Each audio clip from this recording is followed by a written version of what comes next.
Ser podcast.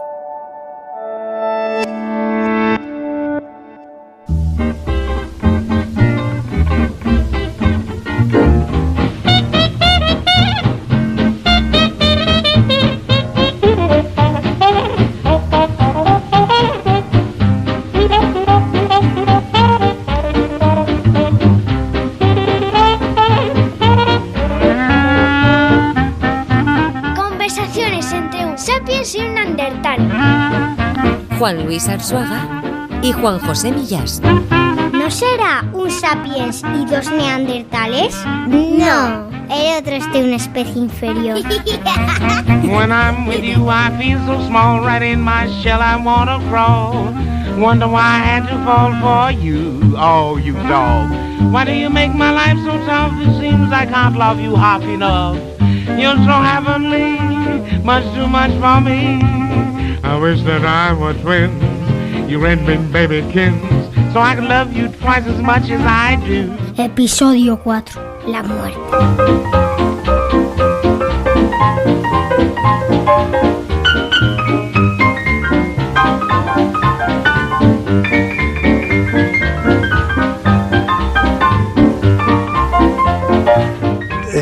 A mí siempre me impresionó mucho desde pequeño un relato, un cuento corto de Jack London que se llama Ley de Vida, porque me parece que directamente cuenta cómo se moría la gente en la prehistoria, vamos, en el Paleolítico, cuando las poblaciones eran nómadas.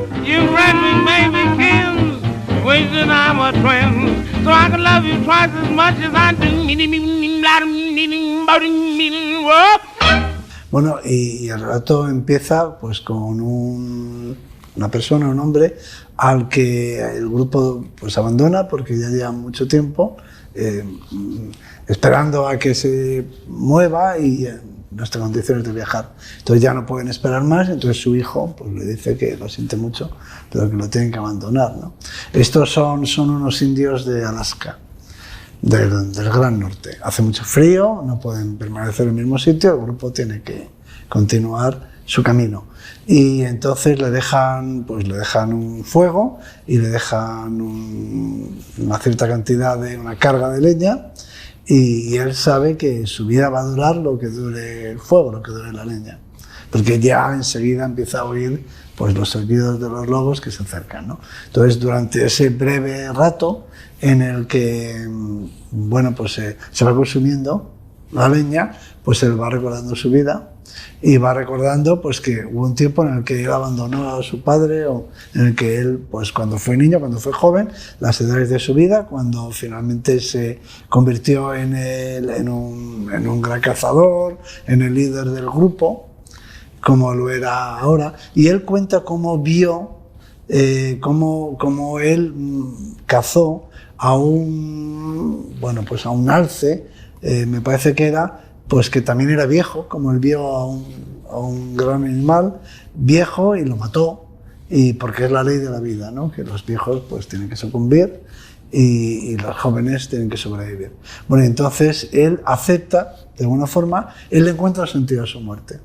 Su muerte tiene un sentido porque es un sacrificio por el grupo, siempre ha sido así, y lo que le pasa no es un acto de crueldad. Dice, mi hijo es un buen hijo, he tenido mucha suerte con mi hijo, porque mi hijo me ha cuidado todo lo que ha podido, pero claro, soy una carga, por lo tanto, igual que los animales mueren cuando les llega su hora, yo tengo que morir por el beneficiar al grupo. Entonces, y finalmente, pues la cosa termina. La anécdota que quería contar es que se me ocurrió cuando empecé como director científico del Museo de la Evolución Humana de Burgos, se me ocurrió que era una magnífica historia para presentarse, porque a fin de cuentas es la prehistoria, ¿no? Y entonces, bueno, convencí a un amigo mío, actor, para que hiciera, porque es un monólogo, se vistiera con unas pieles y lo hizo maravillosamente y contó el monólogo, contó la historia, contó el cuento. Pero como era la primera vez que hacíamos una cosa así, como una función, una representación, habían ido muchas familias con los niños. Entonces todo el mundo, yo claro, no era consciente de que iban a ir niños, pero claro, por la hora lo podía haber pensado, pero claro, la gente se iba acongojando porque iban viendo que aquello podía terminar mal. y los niños empezaban a preguntar a sus padres, ¿qué va a pasar, papá? ¿Pero qué le va a pasar a este señor? Porque claro, el actor lo hacía tan bien, iba cubierto de pieles, llevaba collares, o sea, es que realmente era como estar ahí. Era una representación perfecta y además habíamos jugado con las luces para que fuera un viaje en el tiempo, ¿no? O sea, estábamos en mitad de la prehistoria presenciando este drama que el actor estaba narrando maravillosamente con todo el dramatismo que un actor haciendo magia, porque el teatro es magia, ¿no? Estaba haciendo, nos estaba transportando a todos. Claro, los niños pensaban que eso estaba ocurriendo, todos pensábamos que eso estaba ocurriendo y empezaban a inquietarse, a preguntar a sus padres, papá, ¿qué va a pasar? Entonces todo el mundo esperaba que llegara la caballería al final, que algo ocurriera, es decir, que algo salvara, que volviera su hijo, por ejemplo, con la tribu a recogerlo, no sé, que se lo llevaran, pero no ocurrió, porque es la ley de vida, que tiene que morir. Entonces el público salió desolado de allí. Los niños salieron desconcertados porque no lo podían asimilar, ¿no? Entonces me pareció una experiencia traumática, pues fue como un trauma, pero por otro lado interesante, porque eso me llevó a la reflexión de qué pasa con nosotros.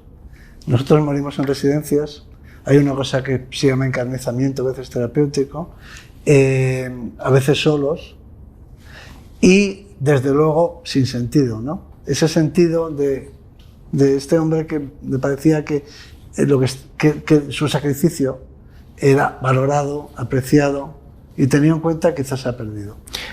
¿Cuál fue tu primer contacto con la muerte, Juanjo? Mi primer muerto fue un señor en la calle. Yo volvía del colegio, tendría 8 o 9 años. El colegio estaba cerca de casa, volvíamos andando. Bueno, los niños éramos muy autónomos, ¿sabes? Y un señor que iba delante de mí y que además yo me vi trastabillar y tal, se cayó al suelo.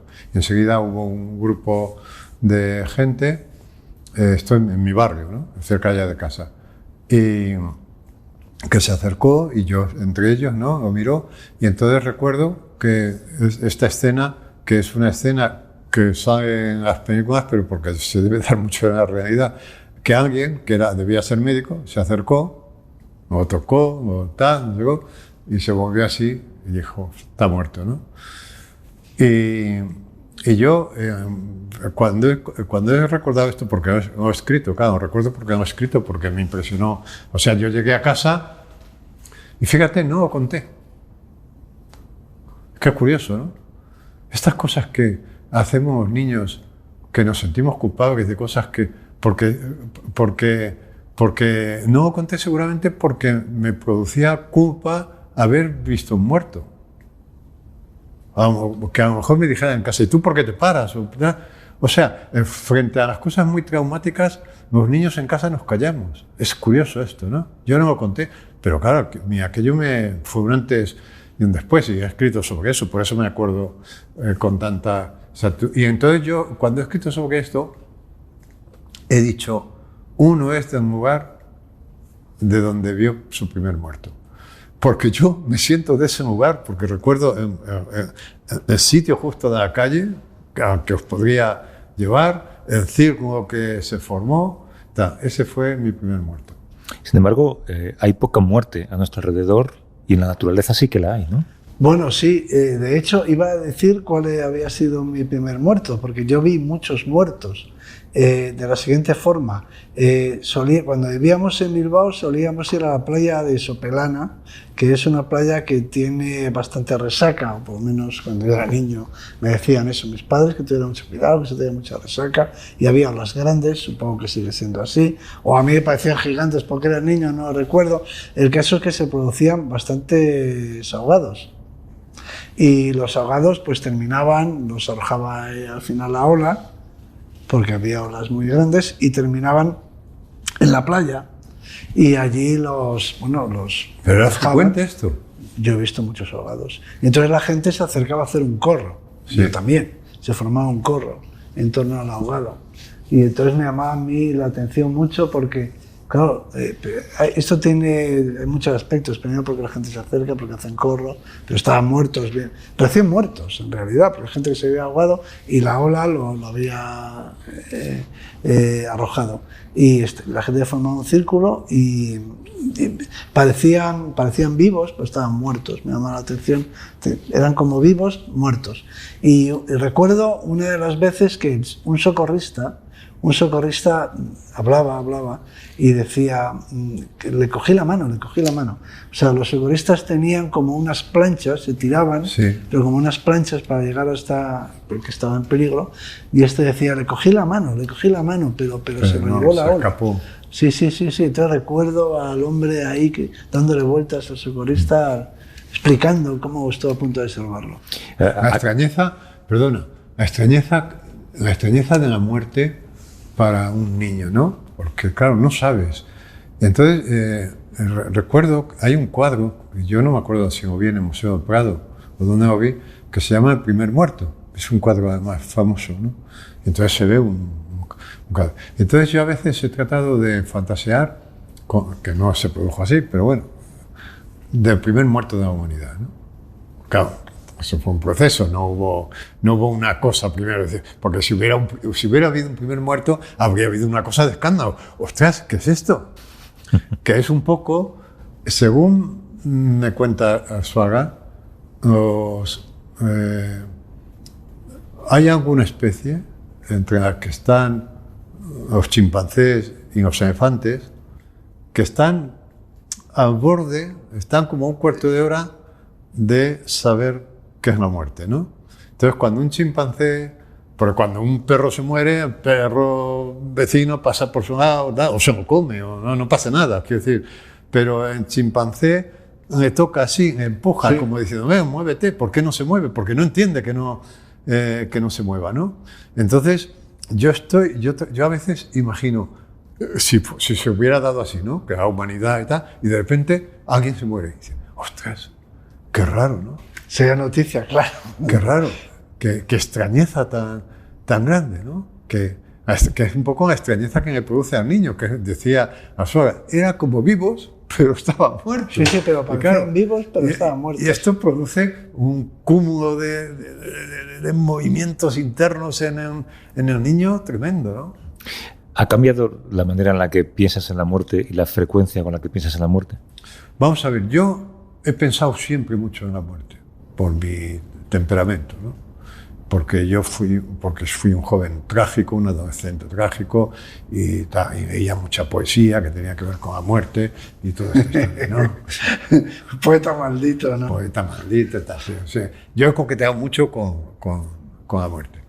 Y luego ha habido una época en que creía que te morías y ibas al infierno. Si te acababas de masturbar, a menos que hubieras hecho los 9 primeros viernes de mes, te ibas al infierno de cabeza, si no te daba tiempo a confesarte. Ostras, la masturbación tenía un precio, ¿eh? Había un riesgo ahí, ¿eh? Había un precio, porque hasta que te confesaras te podía ocurrir cualquier cosa. Bueno, entonces aquello era terrorífico. Además, los ejercicios espirituales eran terroríficos, porque eran todos a muerte, en infierno y tal. Bueno,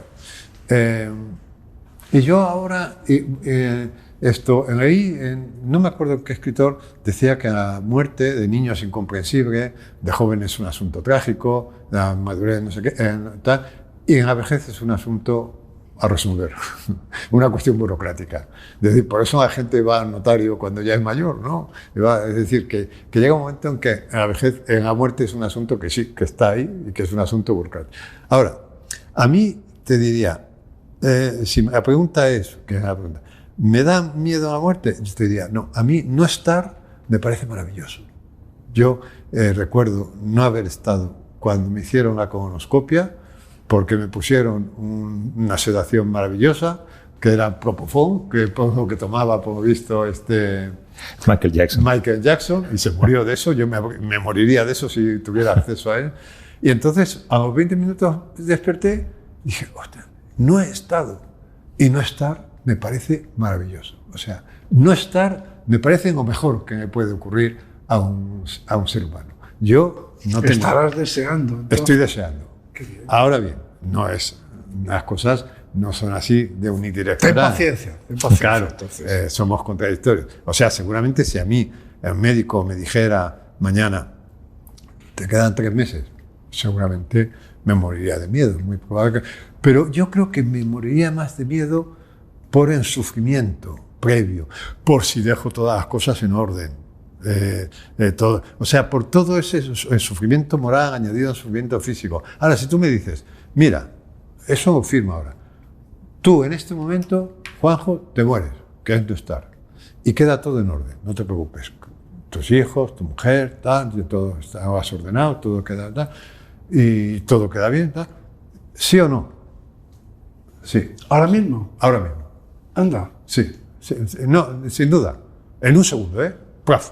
Luego con la cabeza y me muero. Y todo está en orden, dejo todo en orden. Bueno, no, pero ¿qué líos tienes ahí? No dejo nada que arreglar. Bueno, querías solucionarlo de aquí al verano o algo. Cosas personales.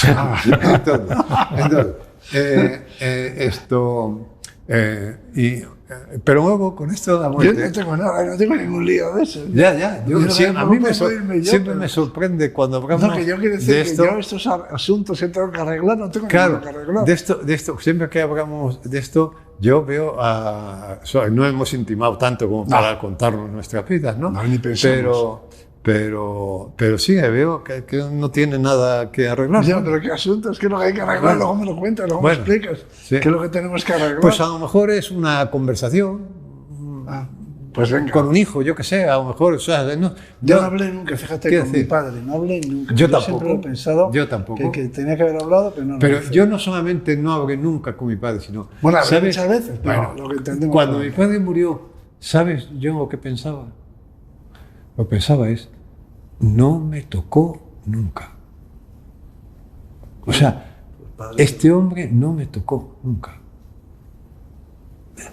Y me di cuenta en ese momento, o sea, que yo no recordaba momentos en los que mi padre me hubiera acariciado, me hubiera tenido en sus piernas, montando a caballito, estas cosas que yo he hecho con mis hijos. Claro. Yo no recordaba esto. Era otra generación, a lo mejor, ¿no? Bueno, estaba muy ocupado. Pero bueno, dicho esto, yo ahora... Que tienes un montón de papeles y de esto es más complejo. Pero hay una ¿Y cuánto cuestión... tiempo te puede llevar a arreglar todo eso? ¿20 años? ¿30? Una vida. Otra vida. O sea, no te puedes morir porque no puedes ahora mismo. Otra vida. No tienes arreglado, tienes que... Hay una frase en nuestro libro que se ha oído pronunciar, que ha tenido mucho éxito en Twitter, que se ha oído pronunciar a un guardabosques. Estábamos haciendo una excursión no sé dónde. Y yo me fui a ver no sé qué, para tomar nota de los alrededores. Y cuando volví, Arzuaga estaba hablando con el guardabosques que era nuestro anfitrión. Y en ese momento, y estaban hablando de la vida, evidentemente, y en ese momento en que yo llegué, el guardabosques decía, solo hay 2 vidas. La segunda empieza cuando nos damos cuenta de que solo hay una. tenemos 2 vidas.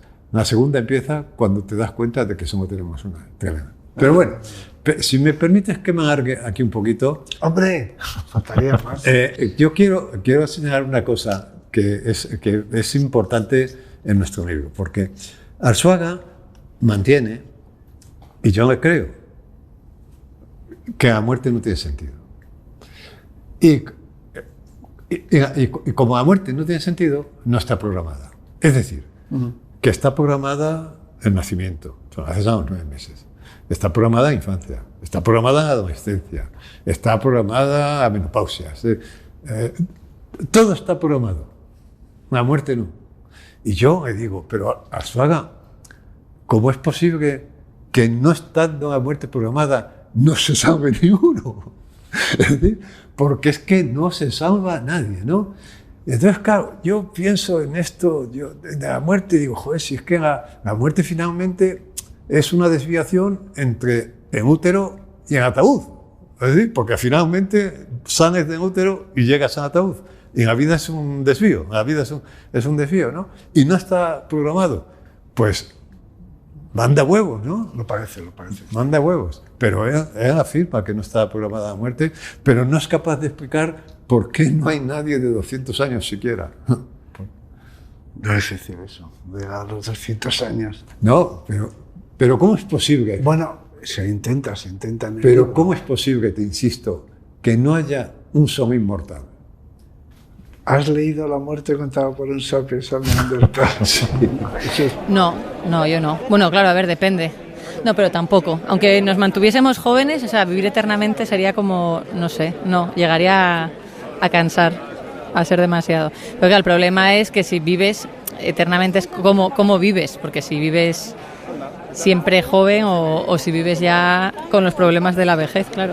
Yo creo que lo importante de la vida es que no sabes cuándo vas a morir, ¿no? Es un aliciente. El vivir para siempre, no. Yo creo que no, para mí no. Pues es posible. Me gustaría más tener buena esperanza de vida que longevidad, porque la longevidad al final dices, bueno, sí, puedo tener mucha vida, pero si no es buena, prefiero una esperanza, creer que va a ser una buena vida. ¿Y vivir eternamente? No lo quisiera jamás. Que claro lo tiene. ¿Imaginas comer todos los días lo mismo? ¿El resto de tu vida? ¿O hacer planes para siempre? ¿Cómo sería voy a planear mi vida para siempre?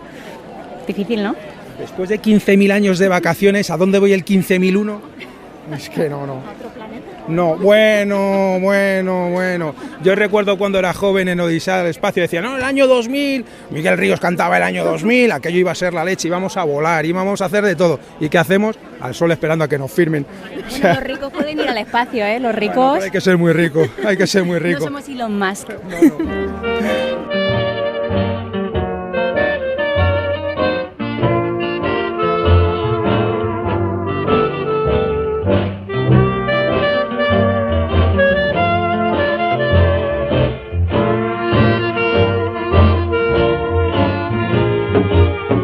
Sí, si hubiera una cura a todas las enfermedades y a la decrepitud, luego hablamos de la decrepitud en el reino animal, no saldríamos de casa para evitar la muerte exterior. Exactamente. Y entonces seríamos... Eso es un gran pensamiento, porque no saldríamos de niños. O sea, nuestros padres no nos dejarían salir de porque niños. el único riesgo de morir es que te caiga una maceta encima, por ejemplo. O sea, no dejaríamos salir a nuestros hijos de casa.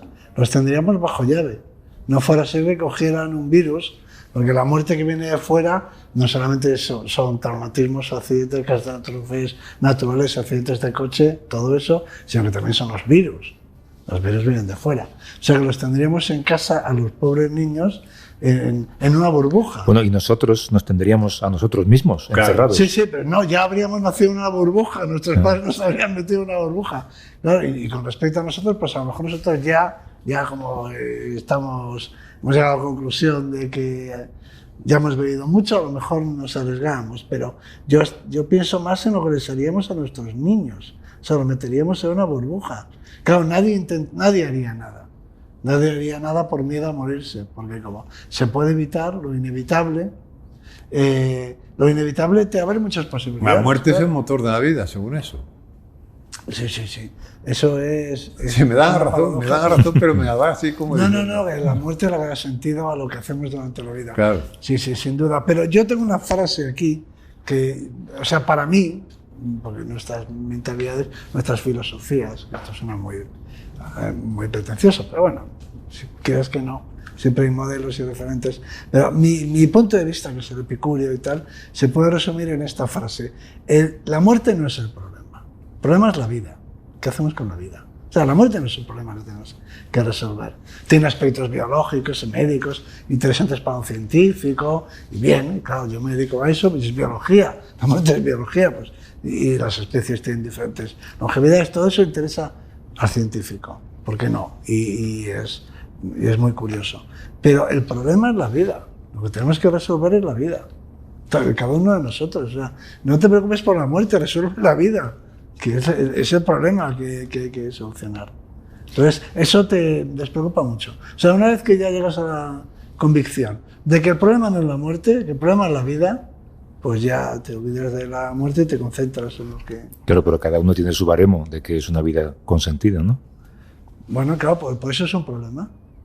La muerte no es ningún problema. Te sale un cáncer a determinada edad, un infarto, un ictus y ala. Y se acabó. O sea que ese problema no te preocupes, que ya te lo van a resolver. Lo que tienes que preocuparte es de la vida, pues ese problema no te lo van a resolver. Tú tienes que arreglar tú. Entonces, bastante trabajo nos da la vida como para estar pensando. Claro, yo pienso, perdona, una de las cosas que yo, por ejemplo, intento pensar respecto de la muerte, es que te lo van a solucionar, ¿no?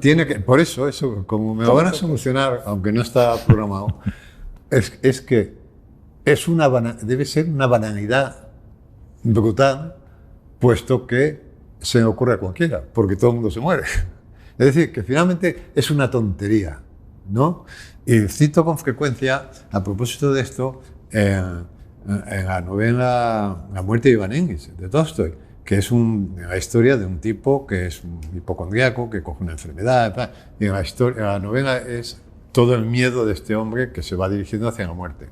Y la novela termina en el momento en que este hombre ya expira, y un segundo antes de expirar dice, era eso, que yo siempre he entendido que quería decir, qué tontería, ¿no? Es decir, que la muerte, bueno, lo dice muy bien, te lo van a arreglar, pero que debe ser una tontería. Debe ser una tontería porque no sería una tontería si fuera excepcional, si le ocurriera a uno. Pero sobre todo no es un problema. O sea, hay que preocuparse por los problemas. O sea, tengo un problema con el coche, yo tengo un problema con el coche, tengo que pasar la ITV, y para pasar la ITV, la famosa jaca, para pasar la ITV tiene que estar un poquito presentable, porque si no, no la paso. Entonces tengo un problema con la jaca, no tengo que llevar al taller, el calendario, no sé cuándo, me tengo que excavar, esos son problemas. Pero la muerte, a ver, que no hay nada que pensar. Bueno, sí, porque la mayor parte puedes intentar evitarla o posponerla, pero las cosas que se pueden hacer para que eso se retrase en realidad tienen que ver con la vida, o sea, también con la calidad de vida y con tu forma de vivir. O sea que déjate de muerte. Y sin embargo, soluciona el problema de la vida, claro, que ese sí que es un problema. Y sin embargo, ¿qué fíjate, hacemos? Estamos aquí quitando una importancia a la muerte, ¿no? Y sin embargo hay un temor a la muerte. Y claro, también cuando llega a la muerte de un ser querido, pues eso es un problema para los vivos. Problema, y cuando uno se hace mayor y va desapareciendo el paisaje, su paisaje, porque la gente va cayendo, pero al final es una banalidad, las generaciones se suceden. Yo el otro día hablábamos de no sé quién, una comida de amigos, y hablábamos de alguien, digamos, este murió. No, me parece que todavía a mí me pasa a veces cuando alguien cita a alguien, este actor se ha muerto. Yo ya pensaba que estaba muerto. Claro, y no era ninguna importancia. No, sigue vivo, pero da igual, nos da igual. Porque realmente reconocemos que hay una edad en la que uno puede estar muerto vivo, si hace mucho tiempo que no. Pero a lo mejor tiene que ver con... Arzuaga cita con frecuencia una imagen muy bonita de Ortega, que es la de las generaciones y los trenes, ¿no? Que eso es como una caravana. Porque tú eres de una generación, y dice la generación son como caravanas que viajan por el desierto hacia la muerte, ¿no? Pero o sea, ahí acaban desapareciendo todos, hasta el último acaba muriendo. Pero que tú vives con tu generación toda tu vida. Claro. Yeah. O sea, tú te relacionas, tus pensamientos, todo. Tu caravana, tú vas en tu caravana. Igual tiene que ver con tu narcisismo, con tu ego, ¿no? Con cómo de importante crees que eres para que la humanidad pueda sobrevivir sin ti. Pero se acepta la idea de que nadie se va a acordar de ti. Bueno, yo eso fíjate, es una de las cosas que digo, vamos a ver, la muerte es una tontería porque se muere todo el mundo. Así que, evidentemente, ¿qué es lo único que puede preocupar de la muerte? Que con la muerte muere el ego. Eso es lo que nos preocupa.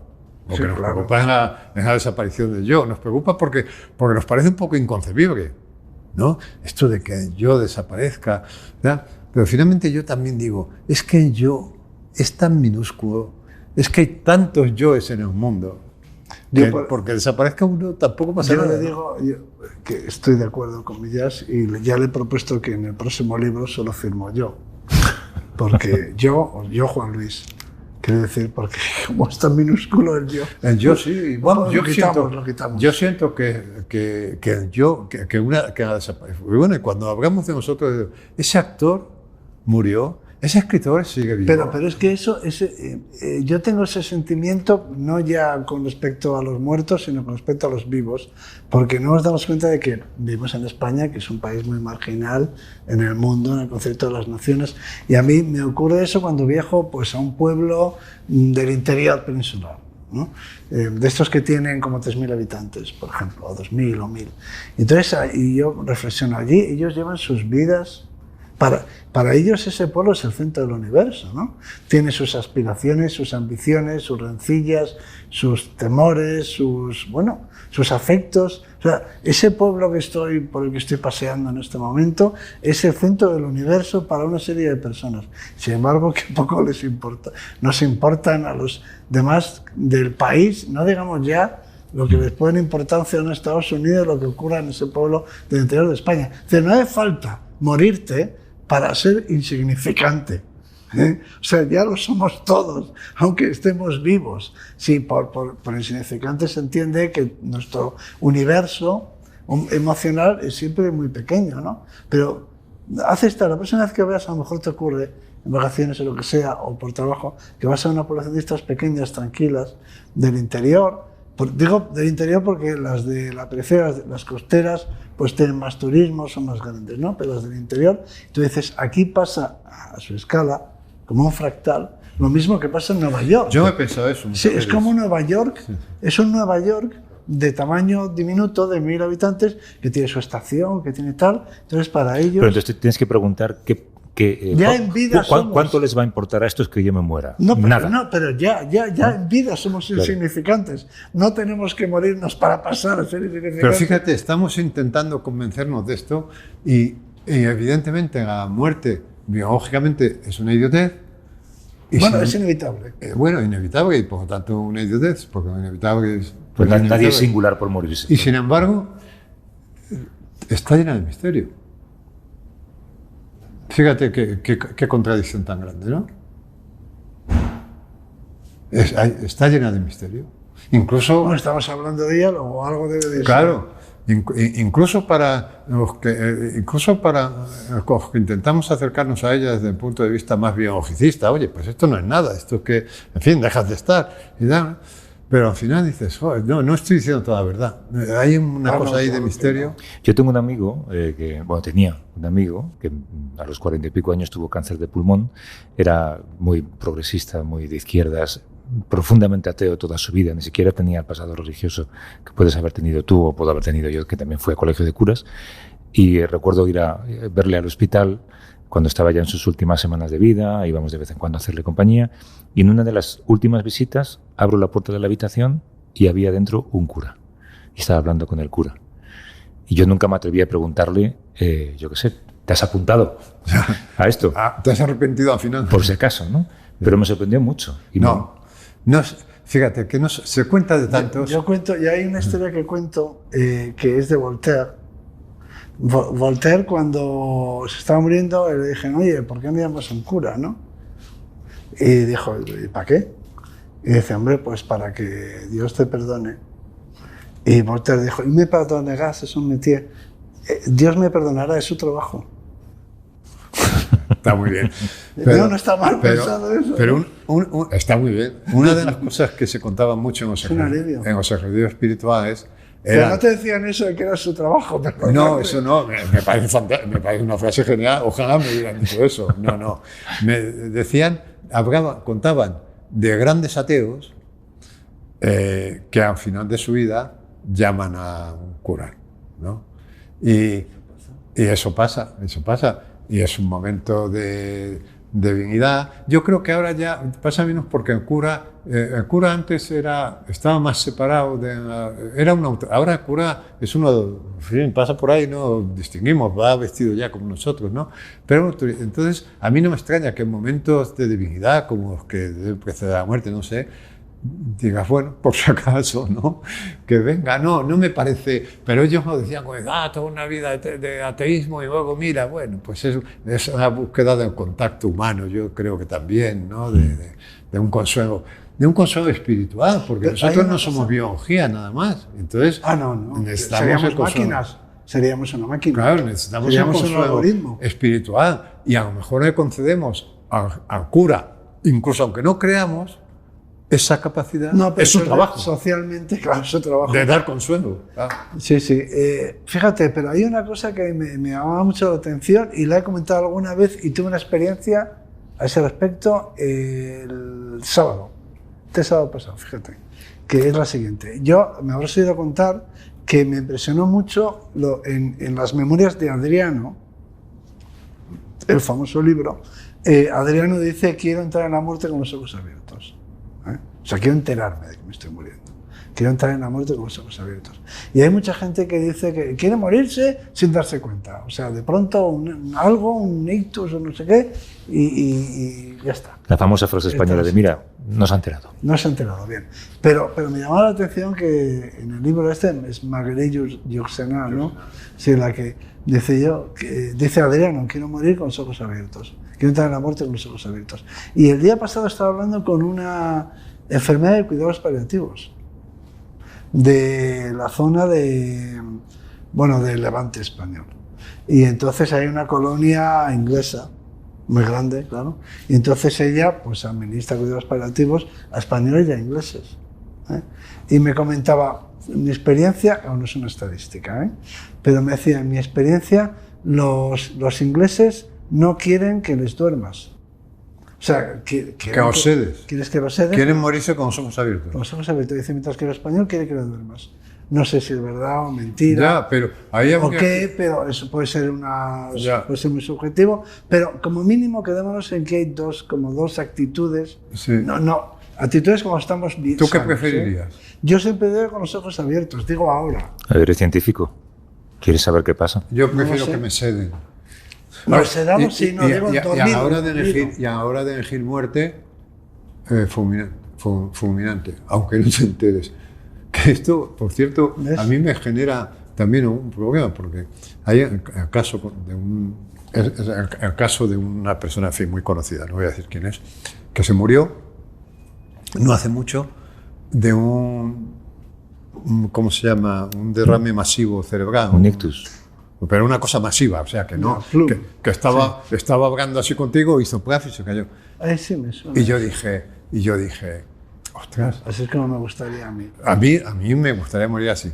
Pero por otra parte me dije, ostras, no sabe que se ha muerto. No, ya. Y eso tiene una carga de misterio. No, o sea, ese hombre no se ha enterado que se ha muerto. No, pero tú fíjate, eso me da... Hubo un suceso en Madrid que me impresionó mucho porque me podía haber pasado a mí, que es que en la cola de un cine de la calle Fuencarral, no te sabría decir qué cine, uno de los que había allí, se les cayó la marquesina. Sí, hombre, me acuerdo. No sé qué cine era, pero bueno, sí. La marquesina era de cemento, claro, que eran marquesinas que hacían de cemento armado, y se le cayó a plomo sobre los que estaban en la cola de la taquilla, y mató como a 5 o 6. Y entonces, como la marquesina estaba como 1 metro por encima, 1,5 metros, claro, la muerte no puede ser más instantánea. Entonces, los 5 o 6 desdichados que murieron en ese momento, si se despertaran a otra vida, no sabría qué pasó. Estaban en la cola del cine. Sí. Hay un libro... Esa literariamente... No, esa idea... pero yo estaba en la cola del cine. Esa idea de que, claro, un tipo que está absolutamente sano, que está bien, que está hablando contigo y de repente se desploma. Ya. 1/10 de segundo. Ya, pero el otro día le pueden explicar, no, pues se ha desplomado y se ha muerto, pero... Ya, pero si no hay otra vida, dice, claro, ese hombre no sabe que se ha muerto. Es que esto es que a mí esta paradoja me rompe la cabeza. Te vuela, como dicen ahora, me vuela la cabeza. Me vuela la cabeza. No sabe que se ha muerto. A lo mejor sigue haciendo las mismas tonterías que cuando estaba vivo, porque no se ha enterado. Hay un libro publicado por una enfermera americana dedicada a cuidados paliativos. Recuerdo haberlo leído hace muchos años. Yo creo que alguna vez lo comentamos en La Ventana, cuando yo estaba todavía fuera. Y ella contaba su experiencia en las conversaciones que tenía con gente que estaba a punto de morirse. Y ella llegaba a la conclusión, o relataba, que nadie nunca le decía en sus últimos momentos: me hubiera gustado ser más rico, me hubiera gustado tener más dinero, me hubiera gustado tener más poder en mi empresa, haber llegado más lejos. Y que el denominador común solía ser: me hubiera gustado pasar más tiempo con mis hijos cuando eran pequeños. ¿Eso qué dice de la especie humana? Eso jamás podríamos... Pues todos los profetas que por este planeta han pasado han intentado con poco éxito que entendamos eso. con poco éxito. ¿Que entendamos en qué? Pues que la riqueza no vale para nada, que lo que importa es la felicidad, que la muerte puede llegar en cualquier momento, que no te llevas nada al otro lado, que el poder es una ilusión o el éxito es el mayor engaño, que lo que cuentas son cómo te sientes tú, tu felicidad interior, a través de la familia. Por aquí han pasado todos los filósofos y todos los profetas de todas las religiones intentando convencernos que esta vida que llevamos es absurda y que lo único que de verdad tienes es pues tu estado de ánimo, tu felicidad, y que todo lo demás no vale la pena, no merece la pena. No solamente eso, sino que de pronto un día tenemos un problema gordo y todas esas cosas tan importantes desaparecen. Bueno, pues no aprendemos. Es que simplemente... Pues no hay nada que hacer. Te sale, o sí aprendemos, pero poco. Te sale un puntito aquí. Y ya está. Y tú imaginas... Y ya tú imaginas que es un cáncer. Y ya la preocupación por y ya el de repente las elecciones en Andalucía te importan un pito. Desaparece todo. Y la promoción. Y todo eso. Y el éxito. Y el éxito. Nada van en nada. Más que los seres queridos. Porque me estoy acordando, a propósito de esto que ha dicho Pino, que cuando las Torres Gemelas, la gente que tuvo la oportunidad de llamar a su mujer, a sus hijos y tal, los mensajes que dejaban en el contestador es os quiero, ¿no? ¿Recuerdas esto? Uh-huh.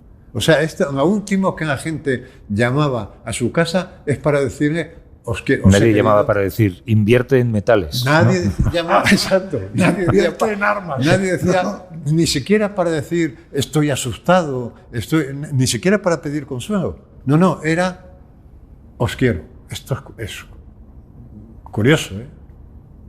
Dice mucho. Sí, pero si en el fondo una película no es una idea original mía, desgraciadamente, pero una película vi que si quieres conocer la naturaleza humana, vete al aeropuerto, en nuestro caso el de Madrid, el de Barcelona, que tenga más cerca, y ponte a la salida. Cuando sale la gente por la puerta. Entonces salen unos niños y unos padres que les abrazan, salen unos abuelos y hay unos niños que les abrazan, salen unos novios que se abrazan. O sea, donde está la verdad, lo auténtico, lo verdadero, lo que merece la pena, es en la puerta de salidas de un aeropuerto. Ahí está lo auténtico. Desgraciadamente no siempre lo recordamos. No lo creemos con la cabeza, pero no con el corazón. Bueno, pero cuando salimos por la puerta del aeropuerto, cosa que nos necesitamos ocurre, que nos desahucien, que nos ocurra, o que volvamos de un viaje. Cuando vuelves de un viaje es verdad que lo sientes, ¿no? O cuando esperas a alguien en la puerta del aeropuerto. Tenemos momentos.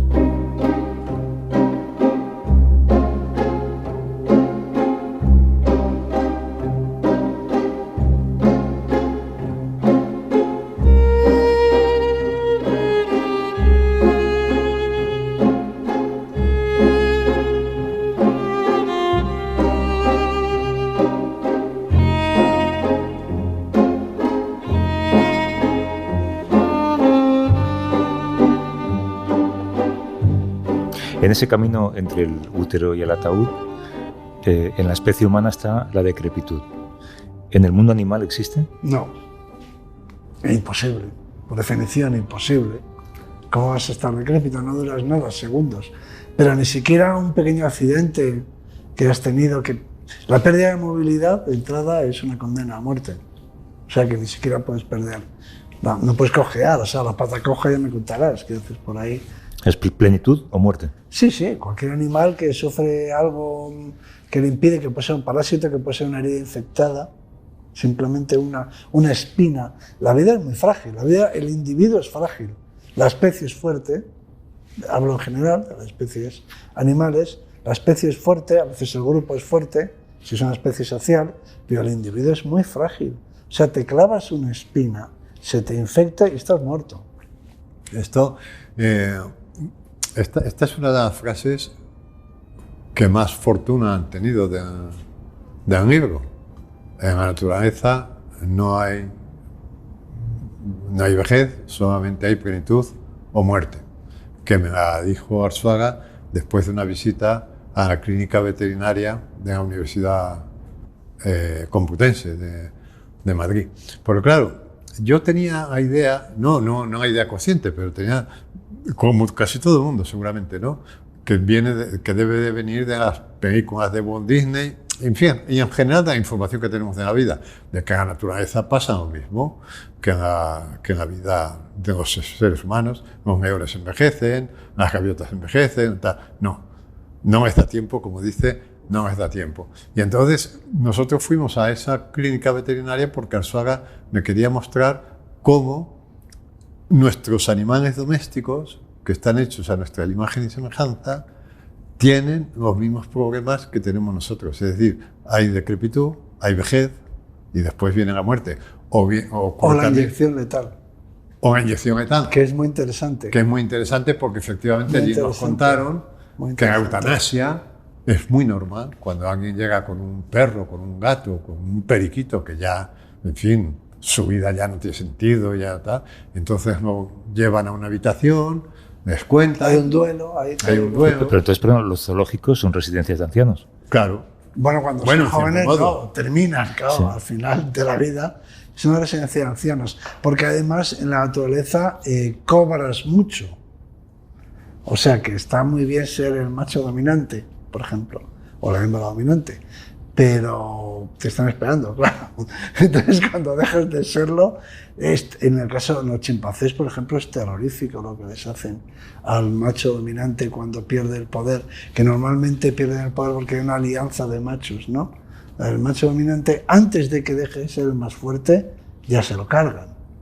Porque se lo cargan varios machos que no son tan fuertes, pero en alianza, bueno, y le muerden, lo castran, le muerden y le arrancan los dedos. Es una muerte espantosa. O sea, sí, terrorífica. Y bueno, pues... Que salvaje, ¿no? Salvaje absolutamente. Oye, vosotros... pero en resumen, que a mí me parece que esto es fantástico. En resumen, la vejez es un invento de la cultura. Claro. Vosotros, desde la ciencia y desde la literatura, ¿cuándo fuisteis conscientes de vuestro envejecimiento? Bueno, yo he sido consciente del envejecimiento escribiendo este libro. Pues bueno, tú no eres consciente. Yo sigo corriendo y todo eso, o sea que no tengo así lo que... Hombre, ya veo, tan tonto no soy, ¿no? Ya me veo que se me cae el pelo y todas esas cosas, los signos de la vejez y sobre todo el colágeno. El día pasado estuve en una reunión de médicos y me decían, los cirujanos, me decían que, o sea, donde se ve la vejez es en la piel, cuando ellos intervienen, la cavidad abdominal, los órganos están bien, cuando llegan al hígado, al páncreas, eso está bien, los órganos, que donde se ve la vejez es en la piel, y es verdad, porque el colágeno pues hace que la piel... No se regenera. Cambia mucho, también se nota la piel en los cartílagos, hay cosas que no se regeneran y que se nota el paso del tiempo.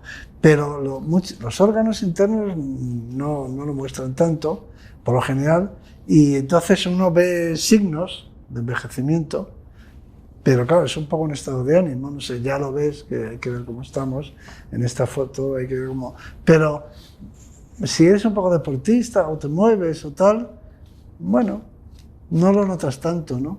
Hay un momento que se da en la vida a veces que te das cuenta que es cuando... La jubilación, por cierto, la jubilación es un paso, es un rito. La jubilación debe ser tremenda. Bueno, yo todavía no me he jubilado, pero cuando me jubile, lo será, quiere decir lo de la jubilación. Yo ahí recuerdo, mi abuelo era médico, mi abuelo materno era médico, y recuerdo haberle oído decir, el día que se jubiló, decía, ayer era médico, y hoy no soy nada. O sea, ayer era un médico, y hoy, vamos a ser un médico.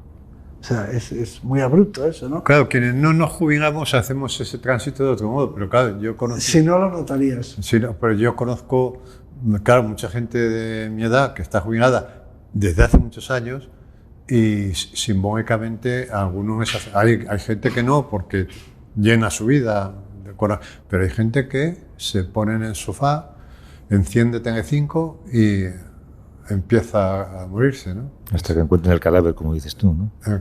Sí, y encuentran el cadáver viendo... Con Telecinco, pues.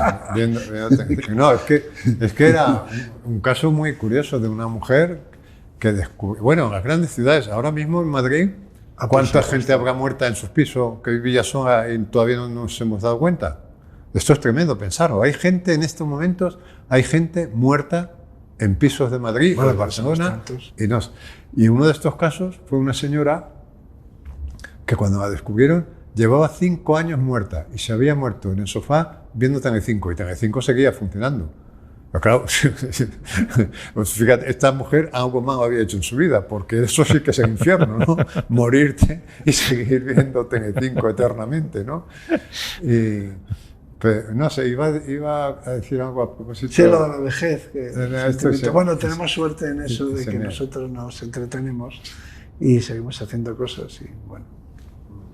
Y no tenemos ese sentimiento, ¿no? Porque el envejecimiento físico, mientras no sea algo que te impida moverte. Bueno, luego hay otra cosa que yo comento mucho, a ti te lo he comentado muchas veces, ¿no? Que la vejez no es una cosa lineal. Esto es, y además tú seguramente... Tengo una buena noticia para ti. Sí, me dices. Quiere decir que la gente piensa, esto es una cosa lineal, vas a peor y te mueres. No, hay veces que en la década de los 50 estás mejor que en las de los 40. Porque a lo mejor en la de los 40 cogiste una depresión, claro, pero lo anímico influye mucho en lo somático también, ¿no? Y entonces yo creo que, por ejemplo, en la década de los 50 estuve mejor que en la de los 40. Es decir, que al final te mueres, evidentemente, pero con mucha frecuencia das pasos atrás y de repente, a mi edad, de repente tienes temporadas estupendas y dices, joder, camino de bien, camino tal, no sé qué. ¿Y la buena noticia cuál es? Bueno, pues muy buena noticia, pero la leí anoche. Y, o sea, cuando se te olvida una palabra, ¿no? Sí. Dices, es que se me ha olvidado, o un lugar, o lo que sea, o donde has dejado algo, ¿no?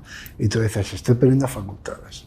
Y entonces es un libro de una neurocientífica, una psiquiatra, y que dice, no hay que preocuparse por eso, que no va por ahí la cosa. Dice, darse cuenta de que te has olvidado de algo es un ejercicio de memoria. Ajá. O sea, la gente que de verdad pierde la memoria ni siquiera sabe que ha perdido la memoria. O sea, cuando te dices, caray, no sé dónde he dejado las llaves, no sé dónde he dejado el coche, cómo se llamaba fulano y tal. Eso no es mala señal, porque te acuerdas de que no te acuerdas. Y eso no es malo, o sea que como muchas veces en nuestras conversaciones, caray, se nos están olvidando. Sobre todo con los nombres, ¿no? Bueno, pero te acuerdas de que no te acuerdas del nombre. Empezamos a dar rodeos, ¿no? Bueno, ya. Ese hombre que... Pero lo malo es cuando ni sabes ni siquiera... que existe. Claro. O sea, no tienes ese problema porque ni siquiera recuerdas a ese hombre. Bueno, pues... O sea que, ¿no? ¿Te parece un buen...? No, es una buena noticia, sí. Exactamente. Lo recordaré siempre que me olvide. Y me acuerdo. Lo recordaré siempre. ¿Cómo se llama? Pero que me acuerde de que me he olvidado. Bueno, y todas las cosas que resulta que te acuerdas, porque empiezas a pensar y dices, sí, hombre, que hizo aquella película que era un western con aquel director que era tuerto, y entonces te das cuenta de todo. No te acuerdas del nombre, pero tienes mucha memoria. ¿Conoces el libro ese de Me acuerdo de...?